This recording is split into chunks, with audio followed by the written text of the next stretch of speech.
आपण मानकु Sunil study academy रे स्वागत। आज मैं आलोचना करबा +2 सेकेंड और एमआईएल ओडिया साहित्य ज्योतिर कोन ना स्वाधीन देश रे शिक्षा चिंता जोटा कि मोस्ट इंपोर्टेंट प्रबंध विभाग रो अटे तार 5 मार्क प्रश्न उत्तर आम आलोचना करबा। बहुत इंपोर्टेंट प्रश्न स्वाधीन देश रे शिक्षा चिंता प्रबंधर जोटा कि तमर प्रबंधर मोस्ट इंपोर्टेंट अछि पुष्पपुर रे वर्षावरण एवं स्वाधीन देश रे शिक्षा चिंतार बेसी प्रश्न आसते से आम प्रथमे स्वाधीन देश रे शिक्षा चिंता जोटा कि मेन टॉपिक दिए से आम 5 मार्क सिलेक्शन प्रश्न आलोचना करबा। तो वीडियो को आरंभ करबा पूर्व जदि आपण चैनल रे नुआ छथि तो चैनल को सब्सक्राइब करके पाखर थिबा बेल आइकन को क्लिक करंतु जाफल रे आपण माने सर्वप्रथम हम वीडियो को देखि पारबे। तो चलंतु आम से प्रश्न को आलोचना करबा। तो देखो पिला माने तबर प्रश्न अछि स्वाधीन देश रे शिक्षा चिंता प्रबंधर सारमर्म लेख किंबा स्वाधीन देश रे शिक्षा चिंता प्रबंधर भावधारा उल्लेख कर। तो प्रश्न को बुझाओ प्रथमे स्वाधीन देश रे शिक्षा चिंता जो प्रबंध अछि तार सारमर्म ता से प्रबंधटी कहा विषय अछि तार सारमर्म लिखिबो। दु प्रश्न टिके अलगा देसी किंतु तार उत्तर समान हेबो। तो देखो उत्तर ओडिया साहित्य साधना क्षेत्र प्राबंधिक गोलक बिहारी धल वास्तव में अनन्य प्रतिभार अधिकारी तांकर गद्य सृष्टि शैली सरल और हृदयग्राही जड़े भाषा तत्वविद भाव से पाठक महल में विशेष परिचित होते हैं।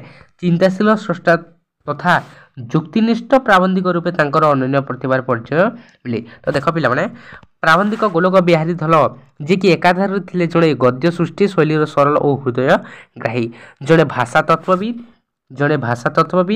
भाव से पाठक महल में विशेष परिचित होते हैं। चिंताशील स्रष्टा तथा जुक्तिनिष्ठ प्राबंधिक रूपे तांकर अनन्य प्रतिभार परिचय मिली थाए। ध्वनि विज्ञान मनीषर भाषा और लंडन चिठी प्रमुख तांकर केतोटी बलिष्ठ कृति यही प्रतिभा को आकलन हुए। ध्वनि विज्ञान मनीषर भाषा लंडन चिठी तांकर केतोटी कौन ना बलिष्ठ कृति यही प्रतिभा को आकलन करी हुए। आलोच्य प्रबंध देख आलोच्य प्रबंधटी स्वाधीन देश शिक्षा चिंता प्रबंध कवि विचार आलोचना पुस्तक संगृहीत होइछि। स्वाधीन देश शिक्षा चिंता प्रबंधटी लेखकंकर प्राबंधिकंकर विचार आलोचना पुस्तक संगृहीत होइछि। उक्त प्रबंध रे कवि कोन करछि ना प्राबंधिक स्वाधीन भारत वर्षर शिक्षा व्यवस्था संपर्क वैदिक आकलन करछन्ति। तो देखो एही प्रबंध रे प्राबंधिक कोन करछि ना स्वाधीन भारत वर्षर एही स्वाधीन भारत वर्षर शिक्षा व्यवस्था संपर्क शिक्षा व्यवस्था भारत रे शिक्षा व्यवस्था किपर भाव प्रचलित अछि ताको वैदिक आकलन करछन्ति बा आलोचना करछन्ति। तो देखो प्रथमे तोर कवि परिचय हेगला कवि इंट्रोडक्शन माने से कोन करछन्ति एही प्रबंध रे कोन बुझाई कि कहिसन्ति कोन उद्देश्य दिथि तापरे टॉपिक को पळे आसिला स्वाधीन भारत विषय शिक्षा व्यवस्था किपर अछि। देखो भारतीय शासन व्यवस्था रे शिक्षा प्रति यथेष्ट प्राधान्य दिया जाउ नथिबा संपर्क रे प्राबंधिक सूचना दे उपस्थापित करिसन्ति जे सेथि पई कोनोसी योजना सफल हेउ नै। तो देखो टॉपिक को पळे आसिला भारतीय शासन व्यवस्था शिक्षा प्रति यथेष्ट प्राधान्य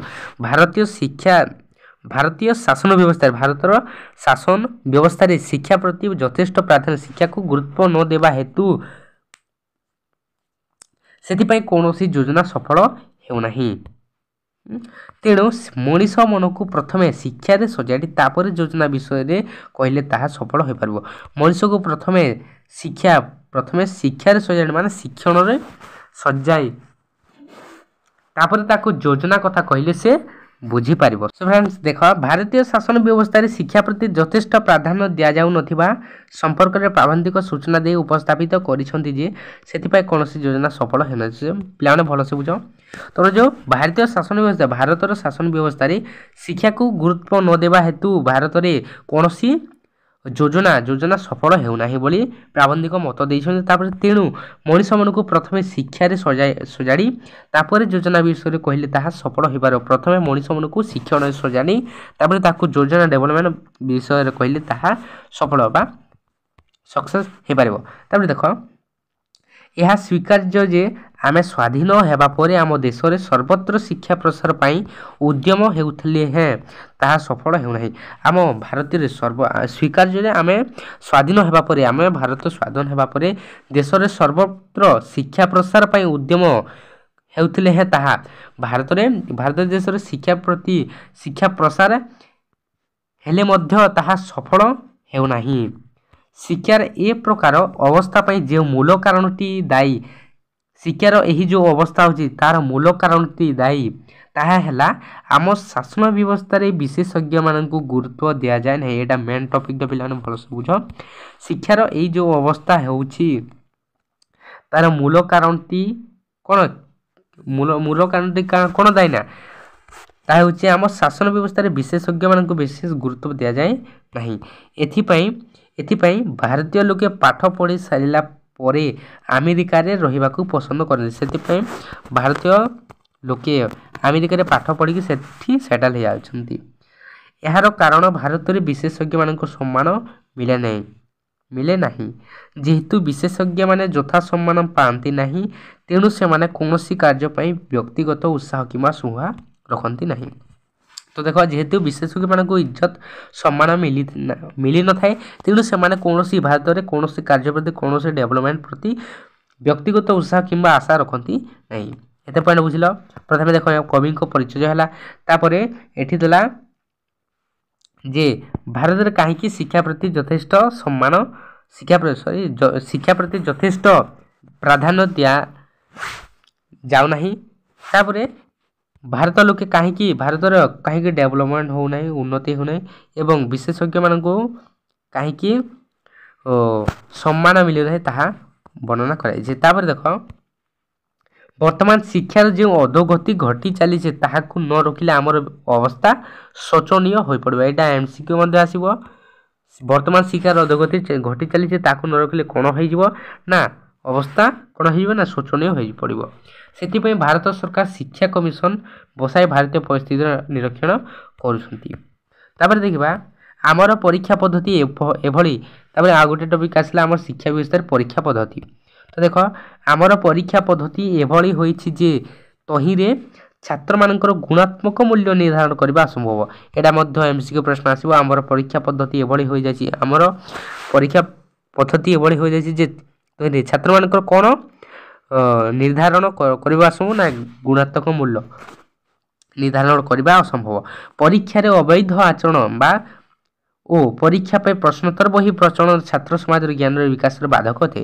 ଛାତ୍ର ସମାଜର ଜ୍ଞାନର ବାଧା କ'ଣ ନା ପରୀକ୍ଷାରେ ଅବୈଧ ଆଚରଣ, କପି ଯେଉଁ କରୁଛନ୍ତି କପିରେ ଅବୈଧ ଆଚରଣ ଓ ପରୀକ୍ଷା ପାଇଁ ପ୍ରଶ୍ନୋତ୍ତର ବହି ଯେଉଁ ସାମ୍ପଲ୍ ଗୁଡ଼ାକ ନୋଟ୍ ବହି ପରୀକ୍ଷା ପାଇଁ ପ୍ରଶ୍ନୋତ୍ତର ବହି ପ୍ରଚଳନ ଛାତ୍ର ସମାଜର ଜ୍ଞାନର ବିକାଶରେ ବାଧକ ହୋଇଛି ବୋଲି ପ୍ରାବନ୍ଧିକ କହିଛନ୍ତି। ତାପରେ ଦେଖ, ଆଗେ ମାଟ୍ରିକୁଲେସନ୍ ପାସ୍ କରି ଲୋକେ ମାଜିଷ୍ଟ୍ରେଟ୍ କାର୍ଯ୍ୟ ଚଳାଇ ଦେଉଥିଲେ। ଏଇଟା ମଧ୍ୟ MCQ ପ୍ରଶ୍ନ ଆସିବ।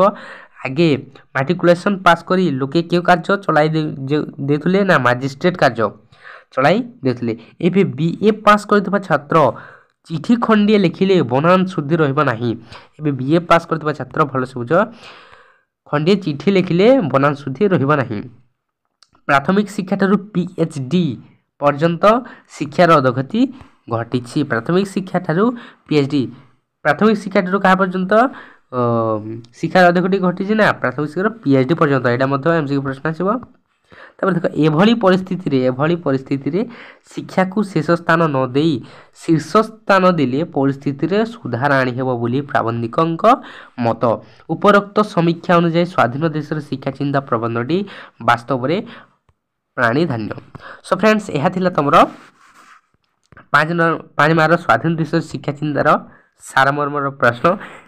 ସୋ ଆଶା କରୁଛି ଭିଡ଼ିଓଟି ଭଲ ଲାଗିଥିବ। ଭିଡ଼ିଓ ଭଲ ଲାଗିଥିଲେ ଭିଡ଼ିଓକୁ ଗୋଟେ ଲାଇକ୍ କରିବେ, ସେୟାର କରିବେ ଏବଂ ସାଙ୍ଗମାନଙ୍କ ସହିତ ସେୟାର କରି ସାରିଲା ପରେ ଚ୍ୟାନେଲକୁ ନିହାତି ଭାବରେ ସବସ୍କ୍ରାଇବ୍ କରିବେ। ଦେଖା କରିବେ ଆଉ ଗୋଟେ ନୂଆ ଭିଡ଼ିଓରେ। ଜୟ ଜଗନ୍ନାଥ।